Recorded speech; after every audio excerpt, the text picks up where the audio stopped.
Hi, this is Heidi, episode 69, Negative Self-Talk.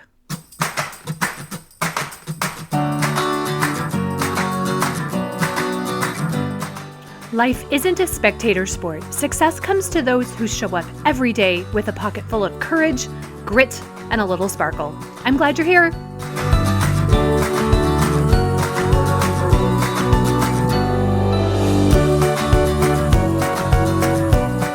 Hello. How are you doing? I hope you had a nice Thanksgiving and got maybe all of your shopping done on Black Friday or Cyber Monday. Can we just say how awesome it is that we can order things from our computer and they arrive at our doorstep? It wasn't long ago we were driving to a million stores, waiting in long lines, grabbing products before other people could grab them. We live in a great time. Now, I hope you're a member of my Facebook group for women, Lose Weight and Gain Confidence with Heidi. We are learning to love our bodies thin, and we're gaining insight from each other. I post challenges and teaching videos, and this group will have first access to sign up for my Lose 13 Pounds in 13 Weeks paid group coaching program. Also, make sure you are on my email list to get links to webinars and classes. I'm doing several in December to help us stop overeating and stop hating on ourselves. Okay, so you want to get the links and replays with valuable workbooks as well. This leads right into the topic of today's podcast. Why do we have negative thoughts, negative self-talk in our heads, and how to wiggle it all loose and quiet it down? To one extent or another, we all have this inner critic that is hanging out inside of us. And if we feed him or her, they're going to grow. But if we keep them in check and manage them, our confident selves can be driving our life, not the critical self. I think of it like the stock market ticker tape that runs at the bottom of a financial TV show or on the floor of the stock market, showing the stocks and their prices. We all have this inner ticker tape that is talking back to our real self. And that ticker tape has thoughts of either I'm not good enough, or I'm such a loser, or why can't I be perfect? Maybe it's, I'm okay, I can try again, or look at me, I'm doing great, or my life is great, or my life is all a shambles. Okay, so think about and write it down. If you're somewhere with paper and pen, what are the top 5 or 6 thoughts that go through your head on the regular? So first, if you think you're the only one with the meanest inner critic, you're wrong. We all have these thoughts. The difference is that confident people are able to see that critic and they don't believe those fear-based lies. They see those thoughts for what they are, just their default or primitive brain trying to protect them. So if you have a negative mindset, just know it's your default brain in overdrive. And I want you to know these thoughts, this negative part of your brain, it is not you. As humans, we have what psychologists call a negativity bias. Our brains ruminate or fixate on the negative in life more than the positive. We can't stop thinking about the one criticism and easily forget the 20 compliments. We remember embarrassing or humiliating or traumatic experiences from our life in vivid detail, which actually we end up exaggerating. But even so, we remember these and have less recall of the positive upbeat moments. This is because our lower brain is always wanting to protect us, and it thinks there's something useful about figuring out why we got hurt in the past so we can prevent it in the future. Now, there are several fallacies here. First, pain, either in the past, present, or future, is just part of life. It doesn't mean death the way it did to our ancestors millennia ago. Second, we usually don't have a problem in the present day, so our brain can't solve for a future problem right now because there is no problem. So we get stuck in this negativity loop. I can bring up to my memory several times when I said something or did something I'm totally embarrassed for or totally regret. I can remember details of the conversations, what I was wearing, where we were, and in part it's because subconsciously my brain doesn't want me to do it again. So before I give you steps and tools to manage this inner critic and calm the negative tenant in your head, you need to understand you're normal to have it. I also want you to understand why we need to intentionally work on rewiring these thoughts. Why the management of the self-belief ticker tape is so important. Here is why. We become what we think. Everything we think about, everything we think about ourselves either creates walls or ceilings that we can't move past, or our beliefs about ourselves fuel achievement, fuel possibility, fuel our own growth. Our beliefs are just thoughts or sentences we've said over and over and over again in our head until we believe them. We think they're true, set in stone, that they can't be moved. But that isn't true. They are still just thoughts, optional thoughts. We can keep them, dismiss them, or change them too. For a very long time, I believed I was just predisposed to being overweight, like it was just something happening to me. I believed I had no control over it. I have clients who believe they can't control their sugar intake because their parents couldn't, or they just can't control themselves. All of these are thoughts, beliefs that create emotions like resignation or such, which fuel actions that keep us exactly where we are today. It wasn't until I decided that belief wasn't true and that I could believe whatever I wanted that I was finally able to lose weight and become healthier. I didn't ask permission of anyone outside of me. I didn't ask or even look for evidence. I just decided and started creating that evidence to support my new belief. And it worked. When we walk into a room believing no one will like us, no one ever wants to talk to us, we're the last one asked to dance. We make that come true by how we feel, act, our body language.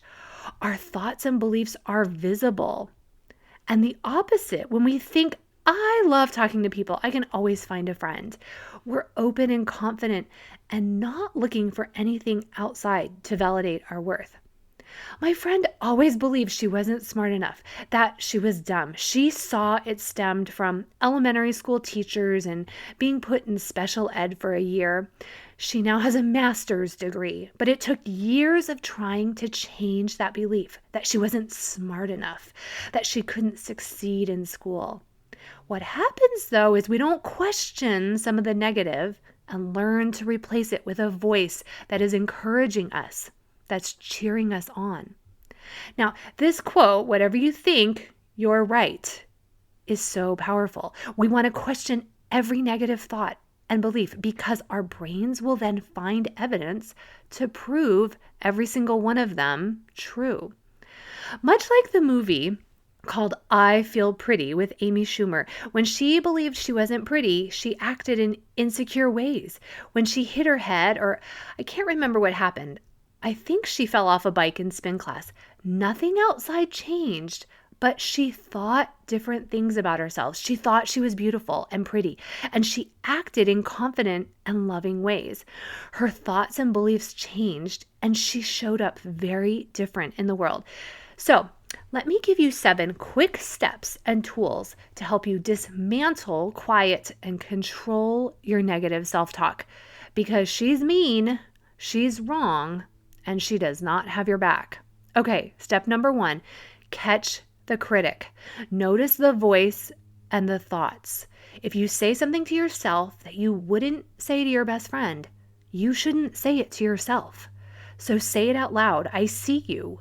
Say, that's a mean thought. That is not true. Okay, step number 2 is my favorite. I want you to name that critic. Like Gertrude or something. Give her a name. She isn't you. She thinks she's being helpful, but we can't let her be the main driver of our lives. So name her. Picture her sitting on one of your shoulders. When a thought like, oh, everyone else is prettier than me, or I just am not as talented as these other women, look at Gertrude on your shoulder, acknowledge her, and tell her she's wrong. I know this sounds kind of silly and like what a kindergarten teacher would tell kids to do. But do it a few times and you're going to see the power that it gives you. And it's because it helps with tool number 3. We need to always remember we are not our thoughts. Thoughts come from different places in our brains. They can swirl all over. They are just thoughts. we can use our higher brain to question, get curious, and change these thoughts. Most people have had an experience maybe walking over a high bridge and thinking, oh, I could just jump off here and kill myself, or even driving and having some random thought like, oh, if I went into that lane, my whole family would die. That's our brain taking note of the world around us. It's much more useful to just be intrigued with those thoughts and just note them, see them, know that they make us human, and remember they are not who we are. We don't need to entertain those thoughts. Now, the fourth tool, many people need ladder thoughts from one negative thought to a neutral thought on the way to a positive thought. This is what I mean by ladder thoughts. Maybe you say to yourself, I never say anything intelligent or useful. So it's not going to be believable at first to suddenly think everything I say has insight and everyone learns from me. So we start with the current thought. I never say anything intelligent. Then we go to, oh, that's interesting that I think I never say anything intelligent. Then after we think and believe that, we say, I say words, or I say lots of things and some are intelligent and some are not. We have to get to that place of neutrality. The words are just words that we say. Then ladder up to believing it's possible I say intelligent things. And how interesting that I want to say intelligent things. And I know a lot. Some of it is interesting to people. Then ultimately you can ladder up to a place of thinking and believing. I say lots of things and some are intelligent. See how we walked up a ladder there? Every negative thought and belief, especially if it's hardwired and feels true to our bones, is going to need to be laddered up. This unscrews the bolts holding the belief in place. Or here is one I heard recently. I had a terrible childhood and it has scarred me. Ladder thoughts would then go to, it's interesting I think my childhood was terrible and that something went wrong with my life. How interesting that I think my childhood was worse than other people's. To, I had two parents, or I had one parent and two siblings. I grew up living in this town. And maybe to thinking I was a child for 18 years. And just that, just think those things and repeat them over and over again. Then go to, I had a childhood and had lots of experiences. I liked some and I didn't like some. To, I don't know what anyone else's childhood was like. To, it's possible my childhood had a lot more positive than I remember. To, I learned a lot in my childhood that made me strong. To, finally, my childhood was exactly what I needed to become the person I am today. Okay, so the fifth tool is to poke holes at our negative thoughts and beliefs. You need to be the best legal cross-examiner in your mind. And this is the work that I do with my clients. I ask them questions and I make their brain work from every single angle. Why do you think that you don't say intelligent things? What does intelligent even mean? Why do you want to say intelligent things? What could that mean about you? Why do you want people to maybe think you're smart? Which topic do you want to be intelligent about? All of them? Oh, how curious. Is there anyone in the world who knows everything about everything? Do you judge people who say random, even ridiculous things? Maybe, maybe not. Lots of people believe something went wrong in their childhood. Maybe parents divorced, poverty, abuse. The current thoughts and beliefs that are hiding under these stories are that something is wrong with you now, that something went wrong then and you are less than everyone else now. That is the fear under all of that. So we cross-examine all of that. What does going wrong in childhood mean? Why shouldn't that have happened to you? Why do you think a different childhood would be better? What specifically do you wish was different? If it was different, what would you be thinking now? What impact do you think it would have had? And then realizing the strength you gained from that experience would not be yours today if you didn't have it.